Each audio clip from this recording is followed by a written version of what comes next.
বোঝার জন্য যে এই ইউনিটের মধ্যে বেসিক্যালি হচ্ছে যে ফার্স্ট স্টেপ বলা হয়েছে যে জওহরলাল নেহেরু আফটার জওহরলাল নেহেরু মানে Jawaharlal Nehru was the first prime minister of India, আমরা সবাই জানি।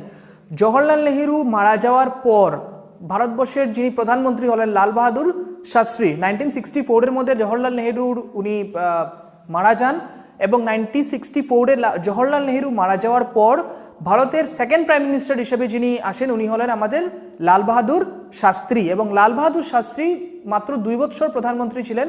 And in the year 1966 Lal Bahadur শাস্ত্রীর মৃত্যু হয়, যেটা একটা রহস্যজনক মৃত্যু ছিল।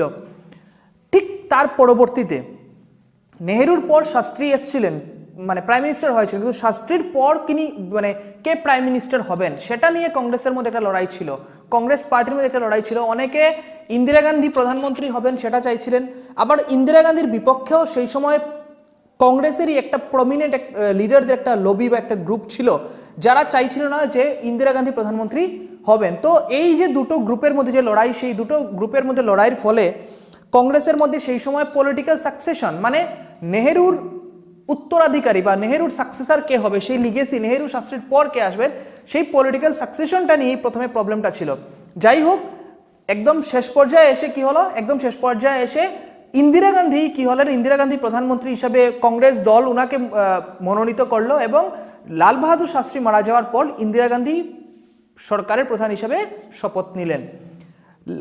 ইন্দিরা গান্ধী 1966-এর মধ্যে প্রথমবার প্রধানমন্ত্রী হওয়ার পর 1967-এ ছিল আমাদের দেশের ফোর্থ জেনারেল ইলেকশন। এটা ছিল আমাদের ফোর্থ জেনারেল ইলেকশন, অর্থাৎ 1966-এর মধ্যে ইন্দিরা গান্ধী শপথ নিয়েছেন as the prime minister, and immediately after 1 ইয়ার উনি কি হলো, উনাকে মানে ইলেকশনের মুখোমুখি হতে হলো। দেশের মধ্যে ফোর্থ জেনারেল ইলেকশন হলো এবং সেই ইলেকশনের মুখোমুখি হতে হলো।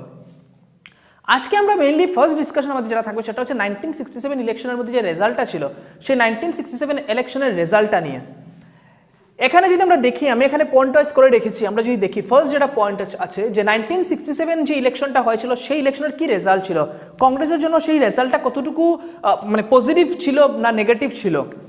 ফার্স্ট পয়েন্টে কি আছে, the result shook the Congress both at national and state level. 1967-এর যে ইলেকশনটা, সেই ইলেকশনের যে রেজাল্টটা, এই রেজাল্টটা কংগ্রেসের জন্য একটা শকিং রেজাল্ট ছিল।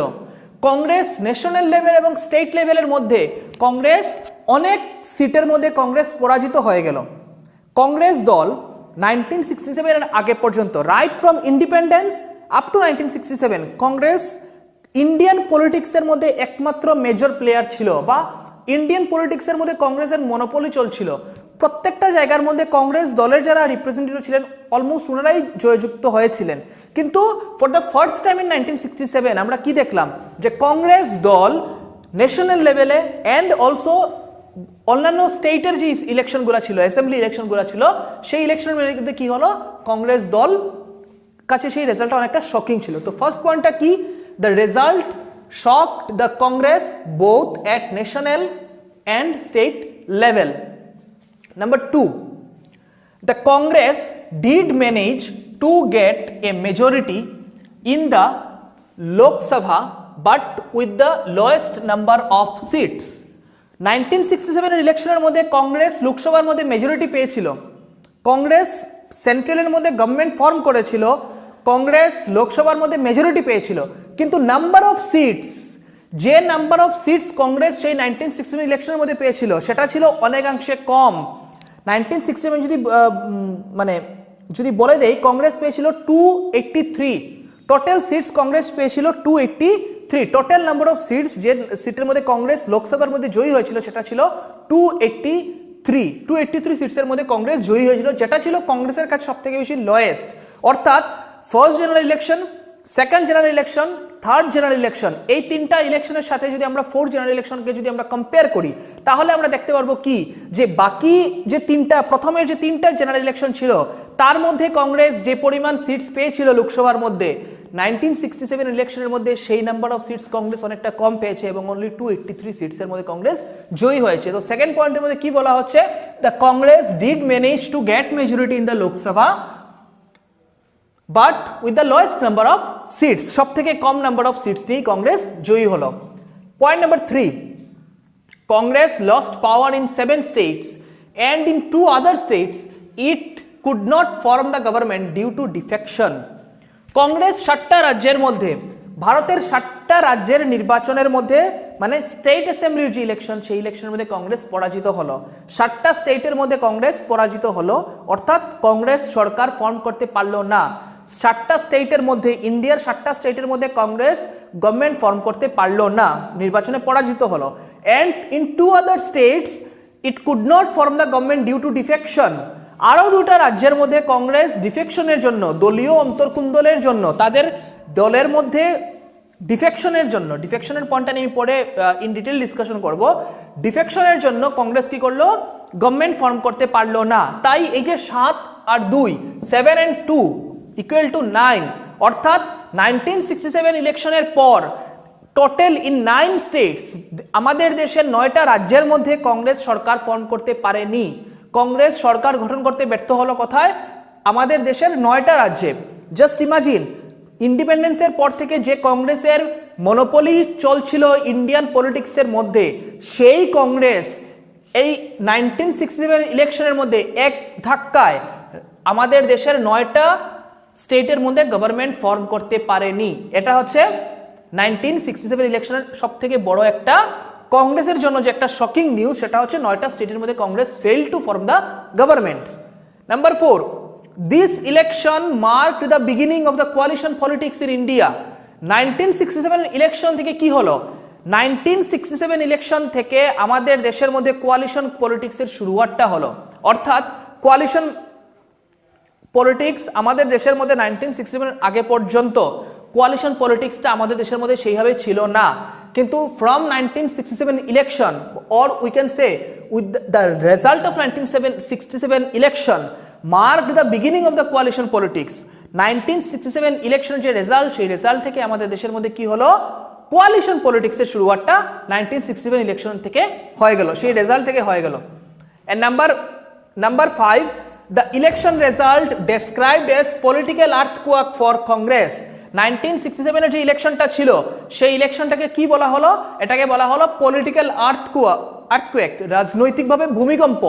এই যে পয়েন্টসগুলো যদি ভালো করে আমরা দেখি, আমরা একটা জিনিস বুঝতে পারবো যে 1967 ইলেকশনের আগে কংগ্রেসের যে প্রভাবী ভূমিকাটা ছিল, সেই প্রভাবী ভূমিকাটা 1967 ইলেকশনের যে রেজাল্টের ফলে ইলেকশনের মধ্যে পুয়ার পারফরমেন্সের জন্য কি হলো, কংগ্রেসের যে দখলদারিটা আগে ছিল, সেই দখলদারিটা অনেকাংশে কমে গেল। দ্যাট ইজ ওয়াই পলিটিক্যাল যারা এক্সপার্টস ছিলেন ওনারা কি বললেন, ওনারা 1967 ইলেকশনটাকে কি বললেন, political earthquake. That is that the election result described as political earthquake for Congress. রাজনৈতিকভাবে কংগ্রেস কি হলো, রাজনৈতিক ভূমিকম্প কংগ্রেসের জন্য 1967 ইলেকশনকে বলা হলো।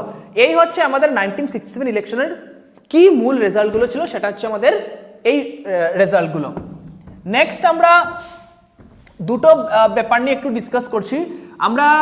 আমি এই 1967 ইলেকশন যে এই যে রেজাল্টটা আমি এইমাত্র যে ডিসকাস করলাম, তার মধ্যে দুটো বিষয় আমরা পেয়েছি, একটা হচ্ছে কোয়ালিশন আর আরেকটা হচ্ছে ডিফেকশন। এই কোয়ালিশনটা কি আর ডিফেকশনটা কি?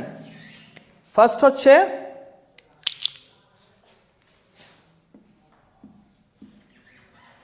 কোয়ালিশন। কোয়ালিশন অর্থাৎ জোট সরকার, জোট।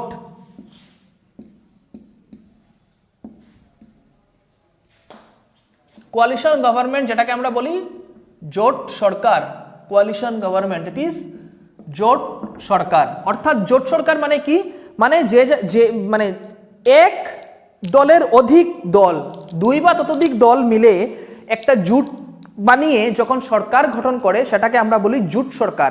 যে সরকারের মধ্যে একটা মাত্র রাজনৈতিক দল মানে ক্ষমতার মধ্যে নেই, যেখানে 2 বা ততোধিক দল মিলে, বা আমরা বলি এক থেকে অধিক দল মিলে, 2 বা তার থেকে বেশি দল এক জায়গায় মিলে যে সরকারটাকে গঠন করে, সেটাকে আমরা বলি কোয়ালিশন গভর্নমেন্ট বা কোয়ালিশন জোট সরকার, যেটাকে বাংলাতে আমরা বলতে পারি জোট সরকার।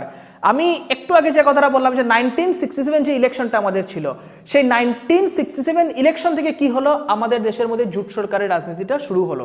আজকের দিনের মধ্যে আমাদের দেশে যে সরকারগুলো আছে, আজকের দিনে জোট সরকারটা একটা কমন ব্যাপার, কোয়ালিশন গভর্নমেন্ট বা কোয়ালিশন পলিটিক্স আজকের দিনে আমাদের দেশের মধ্যে একটা ভেরি কমন ব্যাপার, এটা কোনো মানে নতুন কিছু নয়। যেমন আজকের দিনে আমাদের দেশের মধ্যে যে সেন্ট্রালের মধ্যে যে গভর্নমেন্ট আছে সেটাকে বলা হয় NDA government, that is national Democratic alliance বা কোয়ালিশন। এই যে এনডিএ, এই এনডিএটা হচ্ছে একটা কোয়ালিশন, অনেকগুলো দল এক জায়গার মধ্যে মিলে এনডিএ তো মানে এনডিএ সেই জোট তৈরি করেছে এবং সেই জোটের সরকার আজকে আমাদের দেশের মধ্যে আছে। এই এনডিএ সরকারের ঠিক আগে আমাদের দেশের মধ্যে ছিল UPA, United progressive alliance, UPA. তো আগে কি ছিল, আগে ইউপি জোটেরও সরকার ছিল। তার আগে আমাদের দেশের মধ্যে অনেক সময় সেন্ট্রালের মধ্যে কি হয়েছে, কয়েকটা দল একসাথে মিলে সরকার গঠন করেছে, অর্থাৎ জোট সরকার হয়েছে। এবং স্টেট লেভেলেও যদি আমরা দেখি, প্রত্যেকটা স্টেটের মধ্যে যদি আজকে আমরা দেখি, মানে কোয়ালিশন গভর্নমেন্ট একটা কমন ব্যাপার। যেমন আজকের দিনে আমাদের আসামের মধ্যে আমাদের যে স্টেট গভর্নমেন্টটা আছে, এই স্টেট গভর্নমেন্টটা কি আছে, এই স্টেট গভর্নমেন্টটাও কয়েকটা দলের একটা জোট সরকার আজকে আমাদের রাজ্যের মধ্যেও আজকের আমাদের মানে জোট সরকারটা আছে। তো এই জোট সরকারটা বা কোয়ালিশন গভর্নমেন্ট বা কোয়ালিশন পলিটিক্সটা আজকের দিনে খুব কমন একটা ব্যাপার। কিন্তু মনে রাখতে হবে, এই যে কোয়ালিশন গভর্নমেন্ট বা কোয়ালিশন পলিটিক্সটা, কয়েকটা দল এক জায়গায় মিলে সরকার গঠন করার যে পলিটিক্সটা, এই পলিটিক্সটা আমাদের দেশে শুরু হয়েছিল ফ্রম 1967 ইলেকশন। 1967 ইলেকশনের পর থেকে কি হলো, জোট সরকারটা শুরু হয়েছিল। অ্যান্ড লাস্ট আমাদের যেটা ছিল মানে তারপরের যে আমাদের পয়েন্টটা, সেটা হচ্ছে ডিফেকশনটা কি আমি বলেছিলাম আগে তোমাদেরকে। ডিফেকশনটা কি, ডিফেকশনটা হচ্ছে একটা পলিটিক্যাল পার্টি ছেড়ে আরেকটা পলিটিক্যাল পার্টির মধ্যে যাওয়া। অর্থাৎ আমি একটা পলিটিক্যাল পার্টি থেকে নির্বাচিত হয়েছি, এখন আমি যে পার্টি থেকে নির্বাচিত হয়েছি সেই পার্টি ছেড়ে অন্য পার্টিতে আমি চলে যাচ্ছি, বা অন্য পার্টি থেকে এই পার্টিতে চলে আসছি। এই যে একটা রাজনৈতিক দল থেকে আরেকটা রাজনৈতিক দলের মধ্যে চলে যাওয়া, সেটাকে বলা হয় ডিফেকশন, পলিটিক্স অফ ডিফেকশন। 1967 ইলেকশনের মধ্যে ডিফেকশনটাও ছিল একটা মেজর ইস্যু। আমি যেটা বললাম যে কংগ্রেস 1967 ইলেকশনের পর 9টা স্টেটের মধ্যে কংগ্রেস গভর্নমেন্ট ফর্ম করতে পারেনি। এই 9টা যে স্টেট, এই 9টা স্টেটের মধ্যে 2টো স্টেটের মধ্যে ডিউ টু ডিফেকশন, মানে কংগ্রেস থেকে যারা নির্বাচিত হয়েছিলেন উনারা কংগ্রেস ছেড়ে অন্য দলে চলে গিয়েছিলেন বা অন্য দলকে সমর্থন করেছিলেন কংগ্রেসের সাথে না থেকে। দ্যাট ইজ ওয়াই 2টো স্টেটের মধ্যে কংগ্রেস গভর্নমেন্ট ফর্ম করতে পারেনি। তো এই হচ্ছে ডিফেকশন। আজকের দিনে আমাদের দেশের যে পলিটিক্সটা, এই পলিটিক্সের মধ্যে ডিফেকশনটা খুব একটা স্যাড রিয়েলিটি। অর্থাৎ আমরা সবাই জানি যে একটা রাজনৈতিক দল ছেড়ে অন্য রাজনৈতিক দলে যাওয়া, সেটা আজকের দিনে আমাদের দেশের মধ্যে একটা ফ্যাশন বা একটা ট্রেন্ড হয়ে গেছে। প্রতিনিয়ত একটা রাজনৈতিক দল থেকে অন্য রাজনৈতিক দলের মধ্যে মানুষ কি হচ্ছে, মানে রাজনীতিবিদরা চলে যাচ্ছেন। তো এই যে ডিফেকশনটা 1967 ইলেকশনের মধ্যে থেকে যে ডিফেকশনটা শুরু হয়েছিল, ডিফেকশনের যে প্রবণতাটা শুরু হয়েছিল আমাদের দেশের পলিটিক্সের মধ্যে, এই পলিটিক্সটা কি হলো, এটা আজকের দিন পর্যন্ত অনেকাংশে সেই পলিটিক্স মানে ডিফেকশনের যে পলিটিক্সটা, সেটা আজকের দিন পর্যন্ত আমাদের দেশের মধ্যে কন্টিনিউ করছে। তো আজকে যে আমরা ডিসকাস করলাম, আমাদের আজকের ডিসকাশনের মধ্যে মেইনলি কি ছিল, 1967 ইলেকশনের কি রেজাল্ট ছিল, আমরা পুরোটা ডিসকাস করলাম, পুরো পয়েন্টস ওয়াইজ করলাম। তারপর আমরা কোয়ালিশন বলতে কি বোঝায় এবং ডিফেকশনটা কি, ডিফেকশন পলিটিক্স বা কোয়ালিশন পলিটিক্সটা কি, সেটা আমরা ডিসকাস করলাম। তো বাকি যে ইউনিটের মধ্যে যা আছে সেটা আমরা নেক্সট ক্লাসে কন্টিনিউ করব।